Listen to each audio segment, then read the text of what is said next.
And so I heard on a podcast somebody mentioned, yeah, investing in RV campgrounds. And so I was like, that's interesting. I never thought about that before.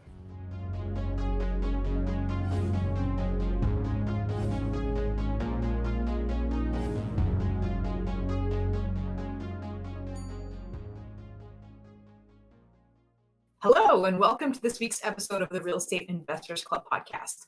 I'm here today with Don Spafford, and Don is a partner at Happy Camper Capital. He's joining us from the U.S., so from Idaho, is that right? Yes, that's correct. Okay. So Dan, why don't you, Don. I actually will not edit this out, but I actually wrote that in your name, and I was like, no, it's Don. Okay. Yeah, it's a good common mistake. It happens a lot, so I'm used to it. Yeah. So Don, tell me about the journey that has brought you to be with me on this podcast today, talking about real estate investing. Wow. So it's, to be honest, it's been an incredible journey. I not to give too much of my background and past, but I started investing in real estate in 2017. So basically 5 years ago. There was, a bit of a time leading up to that when we made that first investment. But so on that trajectory, when I first started, I would not have imagined, 5 years later, I'd be at this point I am now, doing things I'm doing with large multi-million-dollar syndications. So it's been, again, quite incredible. Just, I bought the first property as a fourplex in 2017, local to me nearby. I still own it today. And my path, I guess, at that point, I had planned to just continue buying fourplexes, really to get to the number I was trying to reach for financial independence. I thought I could do it with fourplexes, which, I could, but I realized after I bought the third one, that process is going to take a lot longer than I first imagined. And it was getting more difficult as more people were, more investors were getting on there and trying to buy as well. So I'm competing with more, and I got to the point where the numbers weren't quite working for me as well. And, I started looking to other avenues to try to get into some bigger, commercial real estate. I first looked into syndications early on, but I didn't really have the connections for it or even the resources to invest in what most of them needed for a minimum investment. So I was kind of, on my own, I guess, through connections I'd made through networking. I started getting on some email lists for wholesalers and other commercial brokers that would just send me some random things here and there, and that's kind of where this path kind of just naturally formed, I guess. Again, not really intentional, but I got into a land flip deal, which then later led to a development project, and then that led to me getting involved with a group of developers that were doing large multifamily development, and I kind of, through things I was doing, going to different networking events, kind of could come on to join with them and offer to provide some assistance in helping with their capital raising, and other insights that I had at that point that they weren't using. And then from there, again, I was just trying to get more into other multifamily syndications, really, which unfortunately about a year or so ago, from the numbers I was seeing and what I was looking for my expectations for returns, I was not finding anything that got me excited or met my personal criteria of what I wanted to get for a return on investment. And that's kind of where, maybe the timing worked out right where it was, but I discovered RV resort campgrounds as another investment vehicle, and met with a couple guys that had just closed on their first property and were looking to expand their team. And that's where we all met, and everything aligned, and I joined up with Happy Camper Capital, and we've kind of just have exploded since then. All right, so lot of information. I want to take you to some of the inflection points, because I find that that's where people have some kind of an aha moment, or something happens that changes things for them. So, bought your first fourplex in 2017. What happened for you to decide, I want to get into real estate investing and this is going to be my path to financial independence? What made that happen for you? Yeah, so there were several factors that led up to that point. So part of it was, I guess, initially looking back to the 2008 market crash, right, when housing prices dropped everywhere. I was like, yeah, I wish I could take advantage of this opportunity. I saw there was opportunity there, but I didn't know how, and I didn't know anything about real estate, investing, um, and I didn't have the resources to do it at the time. But a few years later, my wife became a realtor, and then she started working with investors as some of her very first clients. And that's kind of really where I started, I guess, wanting to learn more and started reading books and learning about it. Um, but several of I guess the why factors that led up to making that decision was, one was, ideally my mother was going through some difficulty with her life and dealing with MS and high raising medical costs, and knowing that at some point in the future she was going to need additional medical care like full time. So I was like, I wanted to be able to help her to do that. So I needed additional income to do that, and then also just my own personal family needs. Our family was growing. We had 4 kids, and I wanted to be able to help my oldest ones, or help them as each as they come along to go through college, and help kind of offset that cost for them. And then just in probably the biggest overwhelming one for me was just everything else that was happening. Our personal expenses were going up. We were actually in a lot of debt at the time, mostly through medical expenses and just basic living needs that kind of slowly built up over time. And I was literally at the point where it was like, this is not getting any better. I can't really go and get a second job. I can't, hope to really find a better job that was good, like what I could earn at the time. And so I didn't really see any other way to get out. And I saw real estate as not a form to create additional income that did not require additional time for me to go and work a second job and put another 20 or more hours per week. So I was like, okay, I could take this risk, this chance, I guess, and start on this path, knowing that it's not going to be a thing immediately. It's going to make a difference, but over time, it's going to build up and will eventually get us there, I think. And so that was kind of really my biggest, I guess, push right there, was knowing that there was really no other way to produce the income that we needed without working 80 hours a week or something. And that was for me the biggest thing. So I want to be able to provide for my family and also be there for them, and not just have dad be the guy that's off working somewhere we never see. Yeah. But so, I mean, so first of all, that's a great story, but what I want to ask you about it is, so it sounds like you were in a position where you kind of had a lot of pressure on you, right? Like you have debts, you see mounting expenses, you're not quite sure how you're going to make that happen. And then a lot of people, when they're faced with that kind of situation, either they double down on whatever they're doing that's not working, or they get into like paralysis mode, doe in the headlights. I can't do anything about this. What turns you into the guy who is like, no, I'm going to let me like lean into this risk, take on additional risk with the hope of some kind of return? Like, what makes you go that way and not the other way? So I guess there's more to it. It adds to that risk as well. I didn't cover this. So for that down payment on that first property, I borrowed from my 401k, right? So I didn't have savings to use for down payment. I was like, I'm going to go against the grain, do what everybody says not to do. I'm going to touch my retirement account, borrow from my 401k for this down payment, knowing that it's going to pay itself back. But so yeah, that's not to say that there was no fear in there. There definitely was a lot of fear. So I was like, literally the night before we closed on that property, I told my wife, maybe we should just back out, walk away from it to lose our deposit. It's fine, whatever. Not take this risk, because if this goes wrong, we're totally screwed. There's no backing away. We'd have to, at that point, probably file for bankruptcy. So, but I went back to my analysis of the property. So my background is in finance. I work in the investment industry, so I know and trust my numbers. I did the analysis on this property, and my gut feeling on it and just the numbers said it's going to work. I guess the deciding factor would be how I manage it and make sure I could manage it properly.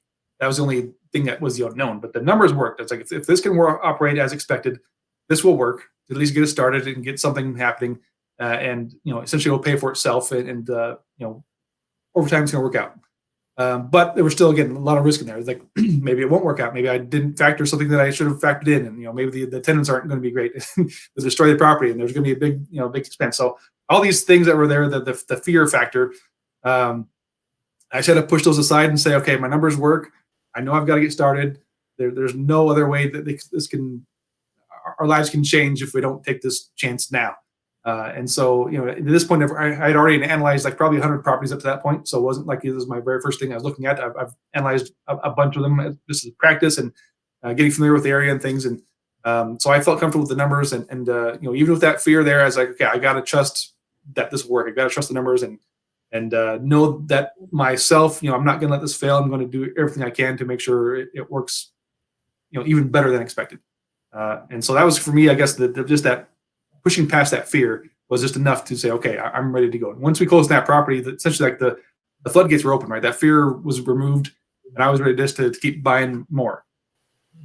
I love it. So basically using, the analysis that you knew how to do from somewhere else to push through the fact that it's scary to take on a risk. It's scary to face the unknown. But if you have a solid enough analysis that you can trust making it through that. Right. Exactly. Yeah.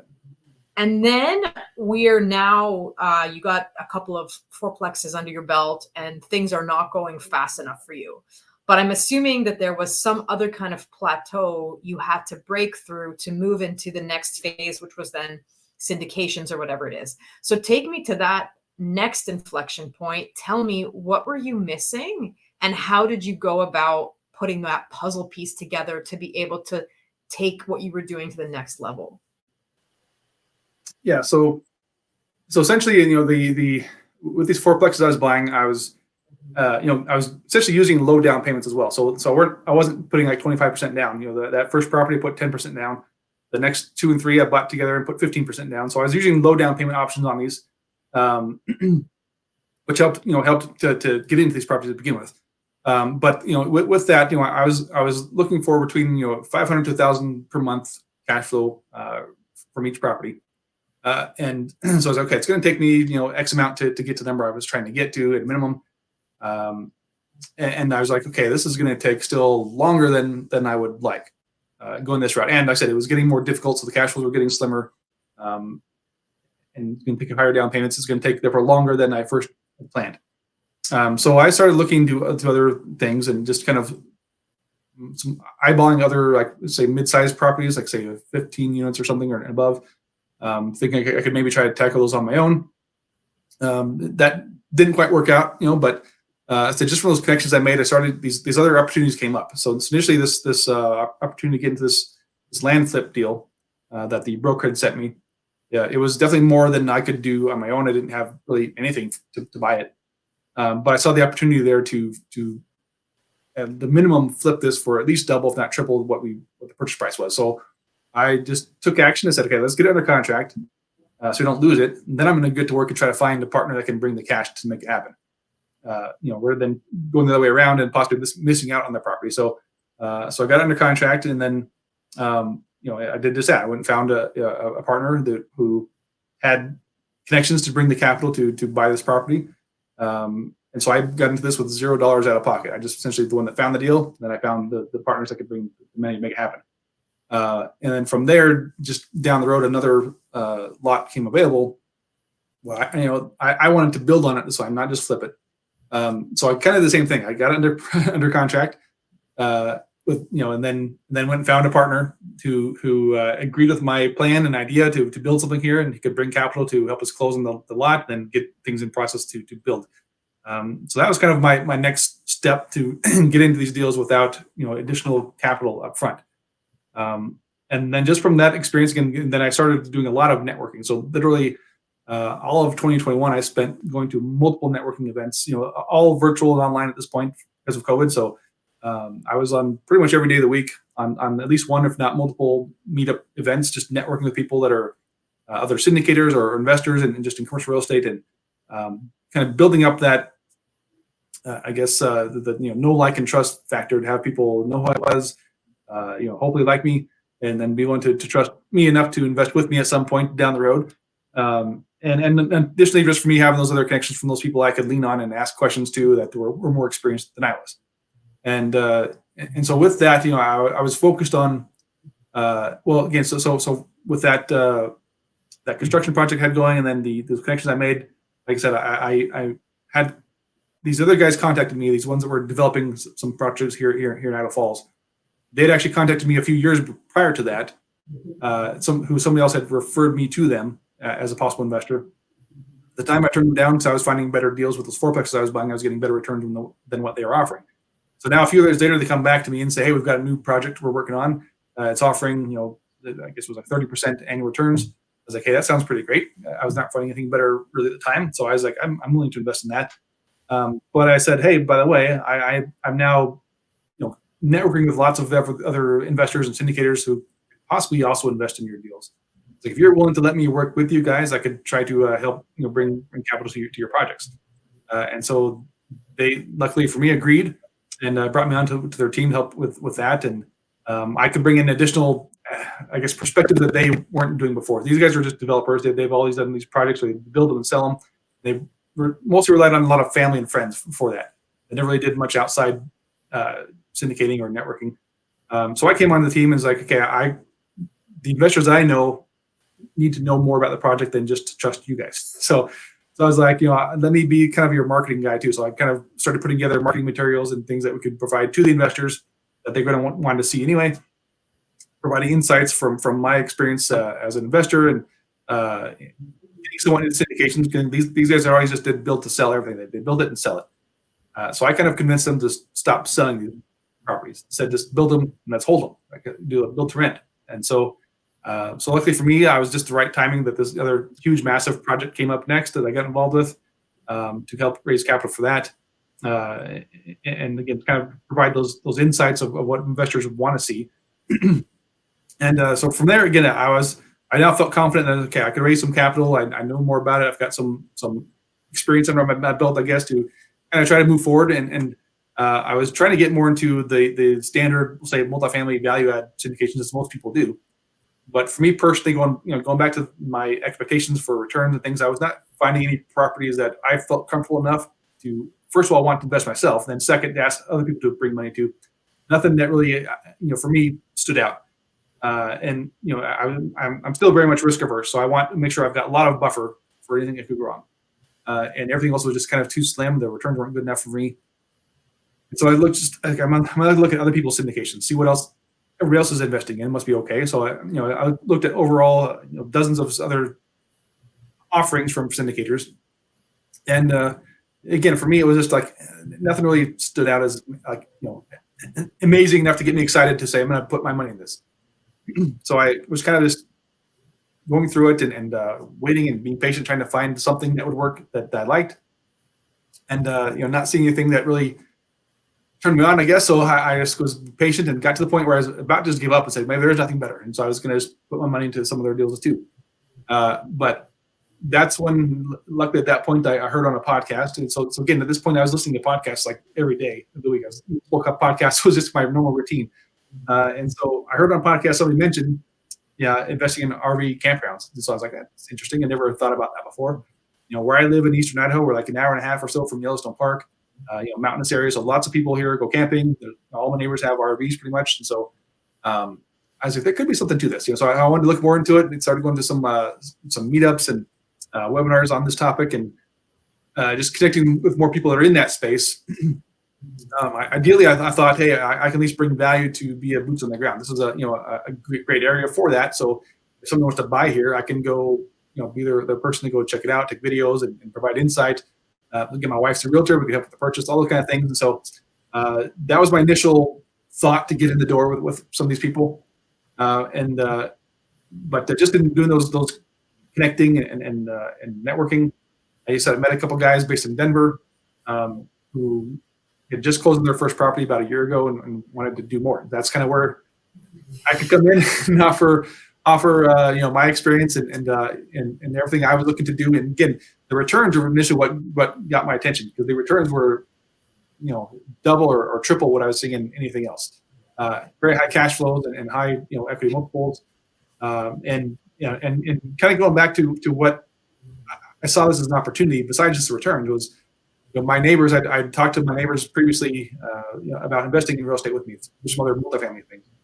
None of them were interested. It's not something they understand. They're kind of afraid of it, and so I kind of just like, all right, well, they're not going to be investors for these deals with me. When I got involved with the campground stuff, I asked them like, hey, what do you think about investing in these campgrounds? You guys are going to these properties anyway. You're familiar with it. You use it. would you be interested in investing in one of those like that? And that's kind of where their ears more perked up, like, oh, that could be interesting. That's something that they would probably enjoy.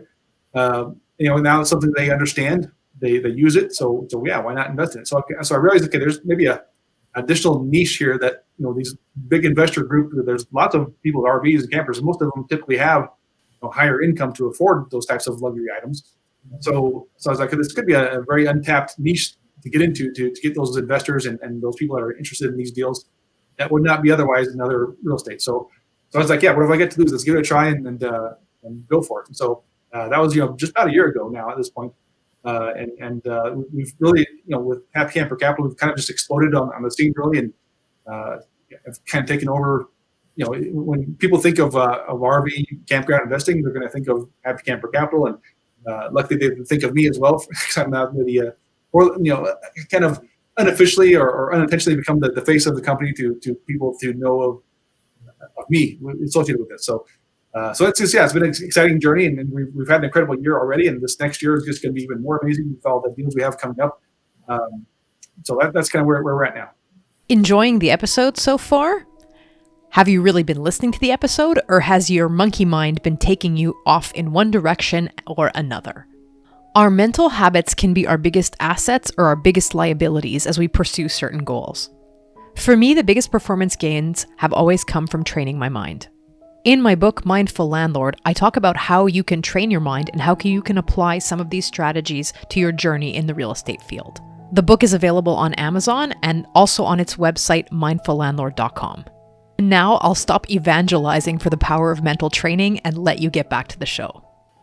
So tell me, last kind of business related question, like what's so special about campgrounds? And I mean, I also want to understand, are you more like on the capital raising side, or are you guys actually holding the real estate yourselves? Yeah. So first of all, just to give some I guess some general expectations, these properties, the cash flow from day one. So they're very high cash flowing properties, very similar to essentially like a short-term rental, right? If you want to compare a Airbnb to a standard long-term single family, that short-term rental is typically going to outperform that single family every time. And so these properties are basically like having multiple short-term rentals on one property. And so they produce very high income. Our cash on cash for our investors are typically around a 15% and above average, cash on cash. I'd say 2.5 to 3x multiples on our average deal.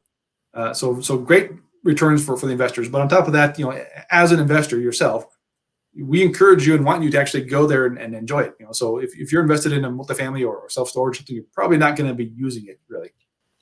And so these properties, you can actually go there, create experience with your friends and family. Just enjoy the time being there and actually use it. We actually offer up to a week free stay at any of our properties for our investors per year, and then discounts beyond that. So we want you to go there and have fun and use them.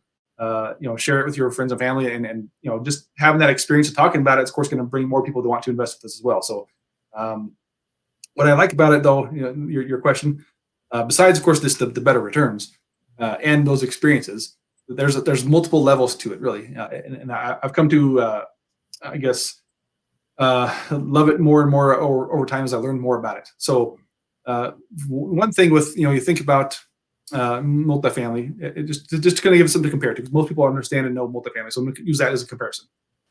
With multifamily, you're kind of there's a few things there. So you're at some point you get capped out. So there's you do everything you can to improve the property, make the property units nice, and get the rents up to market rent. But at a certain point, you get almost like you're tapped out. You can't really go too much above the actual market rent. If you have your property rents for $1,000 a month, even if you gold plate the toilet, you're probably not going to rent it for $3,000. Nobody's going to want to pay extra. And so, as compared to these campgrounds, there's almost unlimited upside potential. So we could potentially add on additional amenities. So it's not based on just the rents or some other like things like laundry and whatnot. People come here and they pay for the experiences. You're going to have people going to rent, say, boats, maybe ATVs, like golf carts and things. Possibly some horse back riding type stuff. People are paying for concert events that we may do. There's a convenience store, usually possibly some restaurants and other things on site. So there's tends to be on average about 10 different income streams on these properties that we can pull from, and we can essentially continually add on new income streams as we think of them, or something that people want to say, hey, yeah, we can add on an aqua park, or whatever it may be that would bring people to the property. So I like that there's essentially no limit to the income we can possibly produce on these properties. Second, the thing that I've really come to really appreciate more, I think, in the last year or so, is with the evictions, right? So we don't have to on most multifamily properties. Let's say at some point you're gonna have to deal with evictions. I even had to myself during COVID. I had a couple of properties in Arkansas that due to the eviction moratorium, we could not get rid of them for about 8 months or so. That we had zero income. Then when they moved out, we had to do a lot of repairs, and so it was a big expense. And so with these properties, we don't have to evict anybody. Nobody's living there. These are essentially, it's a vacation destination resort. So people are prepaying to come and stay for a time, and they leave. And if they don't leave, we just essentially call the police to escort them off for trespassing. It's not a big legal process or anything to get people out. And since the RVs are their own, there's really not much they can really destroy. Possibly the utility connections there, but that's not usually not a problem to deal with. Then on top of that is also just the other factors is the I guess that the actual moral part of it is that with a multifamily property, your end goal, of course, is you want to increase the income, increase the value. You do that by increasing the rents usually. Also to reduce your expenses, but typically you're going to increase the rents is the big factor there. And when you do that, the people that live there, of course, now they have to make a choice. They either want to cut their budget in some way or another to afford that higher rent, or find another place to live that's more affordable for them. And of course that for the syndicator side is like, well, you're going to then bring in different tenants that are looking for that price range. But still, for the fact that the people that were there, existing there, that may have been good tenants, being on time, but now they got a $100 or $200 rent bump, that could be quite big on most people's budgets that are living paycheck to paycheck. And so with these properties now, again, people aren't living there. So even if we raise those rents on those rentable spaces for RVs, we're not making people make a decision on, do I, go for cheaper food, pay rent, or whatever it may be. And so we don't. I don't feel bad now about possibly affecting people's lives in a bad way. Possibly putting out a young mother on the streets or something. And so with us, again, the people that are coming here, first of all, are probably higher income earners to begin with. And so if we raise the rents on a rental space, they can either decide to come here or go somewhere else. Either way, it doesn't really matter. They're going to go somewhere to use their RV, and hopefully still come us anyway because we have better amenities they want to come and have fun with. And so a small increase in the rentable space for a few nights is not going to be a big deal to their overall budget. So I like that aspect a lot. That I don't feel bad now if knowing that we're affecting some people's lives. Mm-hmm. I love that motivation. I think that's really great, and I think that's also like a revelation that a lot of us who work in this industry we come to. And I do most of my business in the lower income space, and that's definitely a phenomenon that you can witness, and that is just difficult to find a kind of a social answer to it. But this brings me to, I guess, last question I wanted to ask you. So from your profile, I see that you are a real straight shooter, and I want to know where that comes from and why is that a good quality in business? Because I think that's not necessarily the thing people lead with these days so much, but I found it as an attractive thing to put front and center. And so just tell me about that a little bit. Yeah, well, thank you. I appreciate that. That you, I guess, inferred that from my bio, or whatever you saw me, I guess. But, boy, that's probably a deep question. So, I'd say a lot of it goes just to my upbringing. My parents were excellent parents.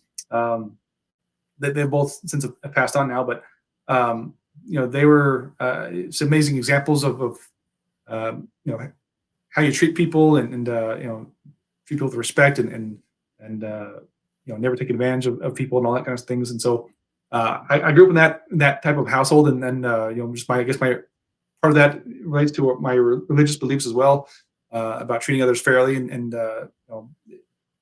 staying myself, I guess, what I feel to be worthy or I guess in a righteous position, more, not in a self-righteous way, I'd say, but more just, feeling good with myself, between my Heavenly Father and myself, to know that I'm in good standing with him, and I treat my fellow man as I would want to be treated, basically, it comes down to. So that's been ingrained in me my whole life. I served as a missionary for a church as well for 2 years, and getting out there to just, love people, and I guess part of who I am. I honestly say I don't lie or cheat or steal, and it's just not who I am. It's not something I can do. So for me, when I'm telling you, because I've got a great deal I think you should invest in, is because I truly believe that. It's not me trying to take advantage of somebody and get their last cent or anything like that. I never would. Again, I wouldn't ask somebody to invest in something that I'm not willing to invest in myself. So yeah, it just kind of goes back to just that upbringing and my core beliefs, who I am. But so why is that good business practice? And where I'm going with this, I'm going with this is that, like, I agree with you, and I share your, applaud, share the fact that that's something you're trying to put out there. But I kind of want to do a sales job on it, right? Because I think I think we need more of that. And I wish that when I was, in this investment space, I could have more conversations where people are like, yep, this is my main way of doing business, and let's just put more of that out there. So why sell this for me? All right, well, I'll try. I never consider myself a salesman either. So, but yeah, so going back to the thing where people say they know, like, and trust you, right? So that has a lot to do with it. So if people know me on a personal level, they know that like I said, I'm not going to try to take advantage. I'm not going to lie, cheat, or steal you. They know that they can therefore trust me. So if they can want to invest with me, put their money with me, they know that I'm going to take care of them. I'm not going to let anything happen to them. I'm not going to say, oh, sorry, it was just, that's the risk of investing. Too bad for you. Right. So I'm going to make sure that they're taken care of, that they're not going to, again, I can't control everything. I can't say what's going to happen in the world and things like that. But so there's always risk for everything. But I'm going to do all I can to make sure that, they're taken care of, that nothing goes wrong, that they're going to get even better than what they expect. And know that, I'm not here just to swindle them. Again, a lot of times the investors, or just in business in general, you're not, for the most part, dealing with the person in person, right? None of my investors have ever met me in person. It's all been through virtual, Zoom calls or phone calls and things. And so that's putting a lot of trust to say, here's 100,000 or more of my money that I'm going to trust in you.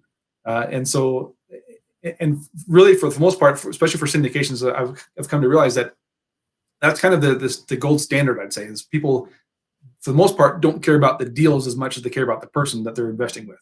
And so as much as we have, I guess, from my perspective, better deals than what you're getting elsewhere, that's sometimes not enough. They gotta know you and trust you and your team than just the dollars involved.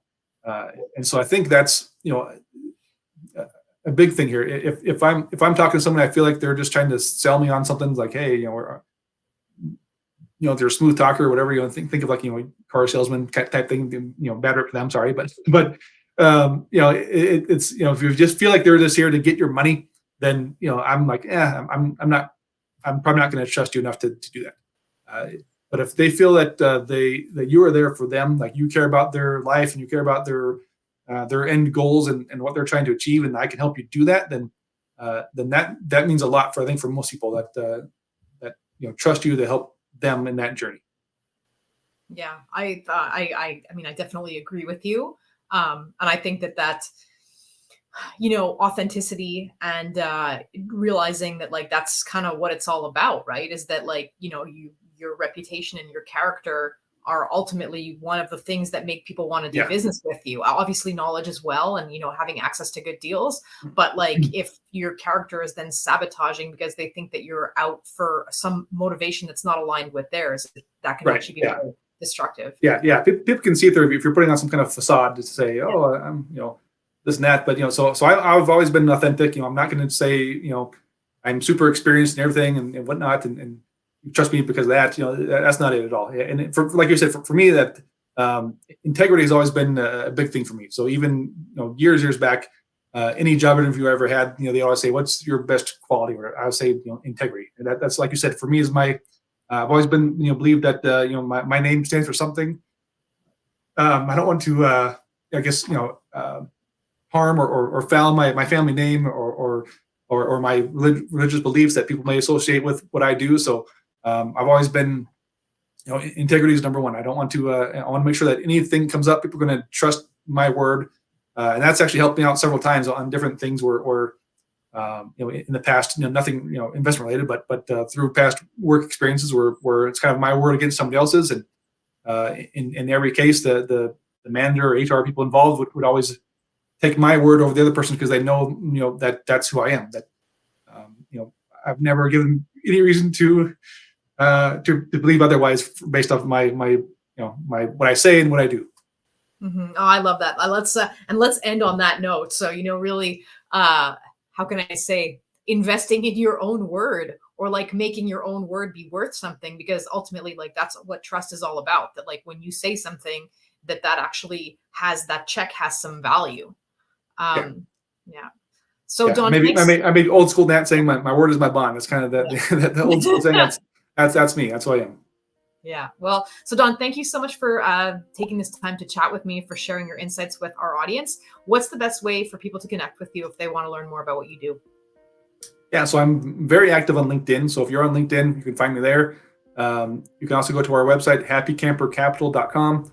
If you want to talk with me directly, go to our About Us tab, find me there, click on that, and there's a link in there to set up as a call with me. We do a Zoom call and chat. All right. Thank you so much. Thank you.